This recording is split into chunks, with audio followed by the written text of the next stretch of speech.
Morning. Today I was wanting to talk about the principles that we live by that keep us civilized. Now, take stealing. I've tried to have boyfriends that steal, and sooner or later they're going to have you involved in a theft. You can try your best, but if you get a determined thief for a boyfriend, you're going to end up either involved some way or another in his thievery. Now wait a minute. Can I just? This is a disclaimer, right? You're not talking about me. No, I'm not talking about your you. previous boyfriend. Since I've been able to not the current boyfriend, right? Tolerate you for 5 years, and one of the reasons is you don't steal. And Well, how do you and know? there are other principles too, like, well, you wouldn't think that a religious person. Now, this is one reason I don't have religious boyfriends. I was raised in the Mormon church, and when Joseph Smith brought polygamy into the church, I thought that he way went off the track, because he came up with the idea that you could have 7 wives or whatever, and the women, of course, couldn't only but have one husband between them. And I said, oh, anybody that thinks like that, the women are bound to get the shaft. This is a terrible life for women. And I think most wives in polygamy would agree that we still have some pockets of polygamy. But when the government forced Utah to give up polygamy in the main Mormon branch, because they wouldn't let them join the union if they continued to practice polygamy on that scale. Well, it was against the law, you see. Yes, it was against the law in the rest of the United States, so they had to conform. But when they still, they conformed but they still had kind of that principle in mind.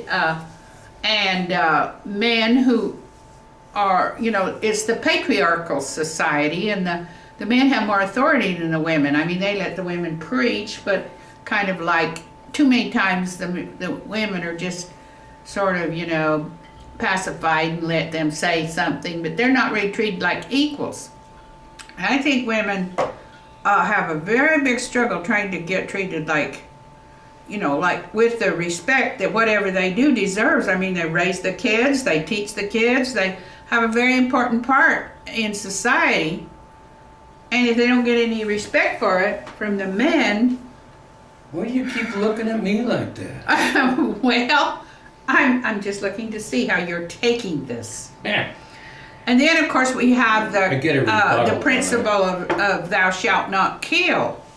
Well, there's been killers, outlaws, all down through our history that were addicted to killing people for their for whatever they could get out of it.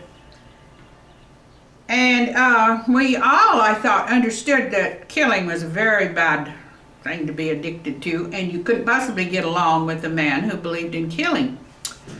But then, 38 years ago in our society, somebody was absolutely determined that we would have legalized abortion. And we'd always fought against this because it was killing. You had to kill in order to do it. So this was perceived as killing and not good for people to be doing, even if it was victims that even the parents might want to get rid of. So anyway, as soon as I thought, we've gone the wrong way on that one. And just goes to show you how addicted everybody can get to killing once they decide that, because it's been made legal by a Supreme Court of 9, that there was enough on that court. And I don't even think they knew what they were doing. I think that they didn't even anticipate what was going to happen, that there would be thousands and thousands of more abortions than they thought there might be. They didn't even know. It had never been done in the United States before. For one thing, because abortion was not considered a good way to go because there was no cure against infection. We didn't have antibiotics. Well, as soon as we got that, oh, hooray, we could kill people. And mothers wouldn't get infection and die from septicemia as they used to in my day. And so I thought, well, here we are at the modern age. Oh, now we have decided we can kill. And with impunity, we don't have to worry about it because we got too big a population. Everybody's scared to death. They're going to starve, and they can be. So we need to start killing, don't we? I mean, we don't have wars to kill. When have you starved last? You haven't starved a bit. So what are you worried about? Why do you worry about starving when you haven't even starved? Well, I have not killed anyone okay. Either, well, just in case we're going to starve. Let's make sure. Anybody. And he doesn't like welfare. Well, if we... I didn't say I didn't like it. I said that... if you don't know how much it costs abortion, to raise a kid by the government rather than if the woman does not want to have the kid? It's a lot less expensive. Right! And don't think people haven't noted that. People who don't believe in killing haven't noted that. Oh, that's why they're kind of go along with it. That's why they don't get excited about it. Don't fight it. Don't say this is a terrible law. Why? Because they anticipate all these little babies coming along that somebody has to feed and help and welfare. And a lot of people don't like welfare. So this is how you got a whole population to go along with legalized abortion. Now we're just barely now beginning to see some disadvantages to this policy. What are the disadvantages? No, I'm serious. Because it causes people to think they can kill. It turns them into killers, outlaws, and the whole society goes to hell. If you take teenage kids and you send them this message, well, it's okay for mother to kill the unborn who might even, it's legal up to 9 months, who could even maybe survive on the outside, but it's not okay for you kids to kill anybody. Don't you dare kill anybody. Doesn't that send mixed messages? I don't know. When I had my kids, we gave them birth control things and just told them, that's why we have birth control. So that you don't have to have a fetus killed. Right. That's why they have birth control. Now, if you're against birth control and you're against, I don't know. You got to tell me. Well, but there's still a lot of people getting abortions. So there's apparently people who aren't using birth control and don't have any control over themselves, and because it's legal, abortion is legal. Well, isn't it wonderful that there's somebody that doesn't have control over themselves is now pregnant and now going to bring another child into this world that doesn't have any control? Well, you lived out there in the boondocks. I'm not talking. Yes, I did. I lived on welfare. He hasn't. And I still don't believe in killing. I still don't believe in killing. But you see these Why? people. Because I think worse results come of it. Then you have a whole society turned outlaw. You have a whole society that does not respect the principle of killing. Don't kill anymore, because it's too easy to say, well, there's this exception. When you make an exception to the rule and you justify it, you're opening that door to the forbidden, to the don't do it. You're opening it up. Because if anybody does it, that is a message that it's okay. It's more okay to kill than it used to be. And that's what happens when you let a killing. Hey, if you shut that down like we used to have it, you have all kinds of people preaching to you all the time, don't you kill that little baby. Don't, you're hearing a whole lot more about it than you do now. Now we don't even talk about it because we're doing it. And we're supporting that policy. We're supporting the killing policy. So we don't talk about not killing and near like we used to hear it. Because everybody was trying their best because it was against the law. Abortion was against the law. So every time there was an illegal abortion, everybody talk about in the papers, well, what can we do? How can we persuade these young women to have their babies, go adopt them out, do all kinds of things that were going to cost money. There you are. See, now, you have to pay money, more money out in order to help all these kids be born from people making mistakes with their birth control, getting carried away. But hey, I'll tell you what, if you believe in the hereafter, what are you doing? You're sending all those kids to the hereafter. When you guys get to the hereafter, every one of you, I don't care if you're 85 or what, they will take you down and show you all the children, millions and millions and millions of children in the hereafter that somebody's got to take care of. Because what? They've already died. Move the camera over just. There's no place else for them to go. So. Why do you keep looking at me? Well, you think abortion is okay. Well, wait till you get the hereafter and see. You think welfare is terrible. Wait till you get the hereafter and see all those kids that somebody has to take care of. Their mothers and dads aren't there. They have to be adopted out. What do you think happens to a little kid that's killed? Some in the hereafter. Somebody takes care of that little kid. A father, somebody who's died in the family, or somebody will come along, I will look after that kid. And the kid's got to be taken care of in the hereafter just as well as here. So if you believe in a continuation of life, then it's him. You believe that kids belong with their own parents, the parents that created them, even if you have to help them to do it. And you get out of the habit of helping, and you get over to the hereafter and find out there's millions and millions of kids over there somebody's got to take care of. Oh, what a shock that's going to be. But I'm prepared. I know there's going to be all those kids over there. And I know that I'm going to need to be involved in helping take care of them. That's why I'm doing everything I can on this earth to tell people to wake up. Wake up. And stop this great, big, huge flow every year of millions of kids to the hereafter. What about all the dead people, the old people like us? What do we do? We'll come back to life. Say what? Good hell, if we survive death.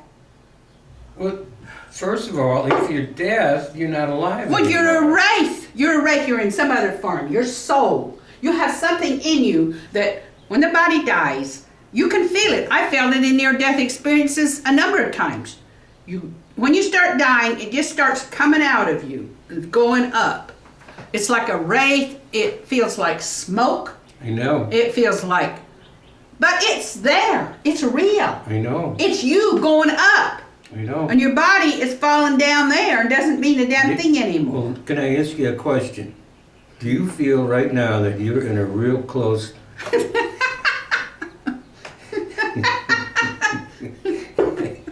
Yes. Near-death experience. Now, come a look. Oh, he's scared to death. There really is life after death. There's And all really of this life after effort death. that he's There's- making to kill himself because he doesn't care anymore about life. All of a sudden, he's going to be over there I care about. forever. Now wait a second. Now wait a minute. You think this life? Just wait you a can't second. stand now. it. How about standing eternal life? Listen, I want to live as long as possible because whatever you tell me after I die, I got to put up with millions of little That's rugrats right. all over Millions. the place, and little Millions pieces so of them. small I can barely see him back to Zycoast there. But you've got to take care of him, you know. And what about that sperm that didn't quite make it up to the egg? Well, He did Well, his that best, sperm, but, you that know, sperm is going, but an embryo on the other hand, I don't know, but I'm telling you, if you think you take care of your problem by killing the child, you're wrong. Because down the road a ways, you'll be right over there with every one of those kids. I don't want to go. If this isn't one of the best propaganda speeches for not dying I have ever heard in my life, I don't want to die. I really don't. Well, after You know you've what I'd rather rested do than up, die? after you've rested up, you'll probably feel more like you can tackle at least 10 kids. I believe if you check out my record, I tackled 13 with four. I mean, with they'll be four saying, women, how many okay? do you want? 13 10? kids with 4 women. Now that's enough for any Yeah, man. you're used to it. You're used to it. You don't get used to it. If you just rest put up up, with it. if they rest up, they'll be able to handle some kids. And all the, they'll say, well, those poor little tykes, I mean, somebody's got to take care of us. Well, that's the way I looked at it the first time I saw this. Their parents thought they were sending them, they didn't know where they were sending well, them. somebody's got to take care of them. That's Well, hell, when you're in your 20s, They have you can do survived anything. death. In your 70s, you're like, oh, God, I hope they don't come in my house. Oh. So anyway, looking forward to the hereafter. I am not looking forward to It's the a hereafter. crisis, people. You're It scaring is the a crap out of me. crisis. Of course, it's one of the biggest crises we've ever had in civilization. Millions and millions of babies being aborted. That is a super crisis because they didn't have that before. There was a lot of children that maybe were killed after birth that were starving or died. And plagues came along and killed a whole bunch of people all at once. And disasters of some sort. But they don't have those anymore. So people decided, we've got to kill those extra kids that just going to end up on welfare. Their parents are going to be on welfare. And they're going to have generations in on welfare. It's a 5-minute warning. I'm getting carried away. But people, you If you can't haven't get taken- away yes, with everything you got. breaking basic rules. There's going to be a catch. And all you're doing is ensuring that when you go to your reward, if you've been any part of that, you're going to have to be judged Well, for here's- doing it, and you're going to have to help take care of all those children that somebody thought would be a good idea to get rid of in this world. Well, can I ask you? Parents. Can I ask you a question? What? I don't see where after you're dead, and then you have to go out with a bunch of little kids. Yeah. Where's the reward there? I want to know, where's the reward? I'll tell you what the reward is. It's like any reward. When someone's killed on this side, to me, I believe they go over there and they live out their lifespan. And the reason why, so they can confront their killers. Their killers say, you caused me to have to die before I was even able to live, and you've got to stop this. That's the only thing that's going to stop it, is realizing that we don't take care of our problems by killing anybody. They just go over there, and then when we get the other side, all the people that we've killed are going to be right in our face saying, well, what did you do that for? Well, And if we're going to have eternal life, we're going to have to listen to them and This is going to say, make a lot of guys for the and if past we don't do anything about it, we're just as guilty. If we don't help, stop it. 20,000 years who have been involved with military action, it's going to make them really upset, because Well, of course, because they you got dropped bombs on us. You That's shot me. right. You That killed is me. exactly right. I don't consider that to be a reward. I consider that Yes, to be you absolutely dropped the bomb obscene. on us. Was that necessary? That's Judgment Day, people. Judgment Day has been with us for as long as mankind has been around and believed in a hereafter. There's a Judgment Day for what people have done long as they wrong, believe. what they need to rectify, what they need to face. Killers by the tons have got away with their crimes, got away with killing, that we didn't catch and put in jail or do a darn thing to. So, that's what the hereafter's for, to deal with what gets past us. I don't want to ever die. And a lot You of have killing has convinced gone me- on You that convinced we me haven't that I want faced to up live to. forever. I do not want to die because I do not consider Think that about it. as a reward. Yeah, he's afraid to die now.